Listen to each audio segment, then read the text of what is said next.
Sir diabetes వచ్చిన ప్రతి ఒక్కరు కూడా ఈ సుంతి ఆపరేషన్ సర్జరీ చేసుకోవాలి. అందులో లేజర్ సర్జరీ చేసుకుంటే చాలా వితిన్ అవర్స్లోనే డిశ్చార్జ్ అయ్యి వెళ్ళిపోవచ్చు. ఎలాంటి పెయిన్ కూడా ఉండదని మీరు చాలా సందర్భాల్లో చెప్తుంటారు.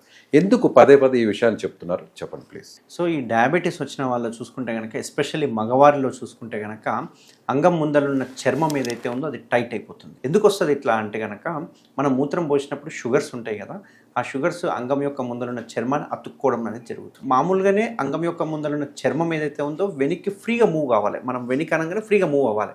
అట్లా ఫ్రీగా మూవ్ అయితే ఇబ్బంది ఏమి ఉండదు. కానీ కొందరికి ఏమవుతుందంటే కొంచెం ముందరలో స్ట్రక్ అయిపోవడం ఇట్లాంటివన్నీ అవుతుంటాయి. సో ఇది కొంచెం టైట్ అయ్యే వరకు మీరు బలవంతంగా వెనక్కి లాగడానికి ట్రై చేస్తే కనుక, మేబీ క్లీనింగ్ పర్పస్ అయినా కావచ్చు, లేకుంటే ఇంటర్కోట్ చేసేటప్పుడు కావచ్చు, అది వెనక్కి వచ్చేసింది అనుకోండి, అది బలంతంగా వెనక్కి వచ్చే వరకు మొత్తం చిట్లిపోతుంది, క్రాక్స్ వస్తుంది.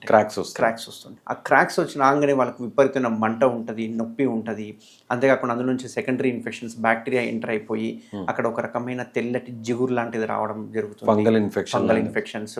ఆ లోపల ఫామ్ అయ్యే స్మెగ్మా కూడా మెల్లగా బయటికి రావడము, ఒక రకమైన ఫౌల్ స్మెల్, ఇచ్చింగ్, నలపడము, దురదలు ఇట్లాంటివన్నీ వస్తూ ఉంటాయి. ఇట్లాంటి వాళ్ళకు మామూలుగా ఇన్ఫెక్షన్స్ అయినప్పుడు కనుక ఇంటర్కోట్ చేస్తే వాళ్ళ పార్ట్నర్స్కి కూడా వీళ్ళ దగ్గర నుంచి అదే క్యాండిడియాసిస్ అంటే ఈ ఫంగల్ ఇన్ఫెక్షన్స్ కావచ్చు, బ్యాక్టీరియల్ ఇన్ఫెక్షన్స్ కావచ్చు, సోకే అవకాశాలు ఉంటాయి. సో ఈ డయాబెటీస్ వాళ్ళకి చర్మం వెనక్కి పోదు.